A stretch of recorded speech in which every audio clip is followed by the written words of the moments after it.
एक समय की बात है, हिमालय के पास एक छोटे से गांव में एक गरीब लकड़हारा रहता था। नाम था भीमा। वह दिन भर लकड़ियां काटता और शाम को बेचकर अपने परिवार का पेट भरता।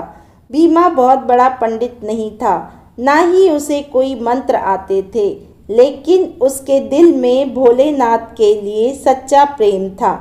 हर सुबह वह जंगल जाते समय एक पुराने शिवलिंग के पास रुकता, थोड़ा सा जल चढ़ाता और कहता, भोले बाबा मुझे कुछ नहीं आता, बस आप मेरे साथ रहना। गांव के लोग उसका मजाक उड़ाते और कहते कि ऐसे पूजा करने से क्या होगा, ना कोई विधि है ना ही कोई मंत्र है। तब भीमा हंसकर कहता, मुझे बस अपने बाबा पर भरोसा है। इसी तरह कई साल बीत गए। एक साल गांव में भयंकर सूखा पड़ गया, न बारिश न फसल, लोग भूखे रहने लगे। भीमा का काम भी बंद हो गया, घर में खाने को कुछ नहीं बचा। उसकी पत्नी बोली, अब भगवान के भरोसे क्या मिलेगा, कुछ काम की सोचो। लेकिन भीमा फिर भी रोज शिवलिंग के पास जाता और कहता, बाबा आज भी खाली हाथ आया हूँ, पर तुझ पर पूरा विश्वास है। एक दिन जब वह जंगल में बैठा रो रहा था, तभी एक बूढ़ा साधु वहां आया। उसने कहा, बेटा बहुत भूखा हूँ, कुछ खाने को मिलेगा?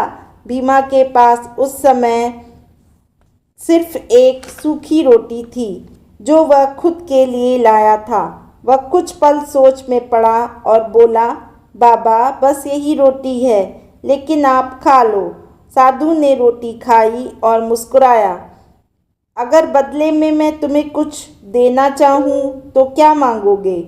भीमा बोला, मुझे कुछ नहीं चाहिए, बस मेरे भोलेनाथ खुश रहें। साधु की आंखों में चमक आ गई।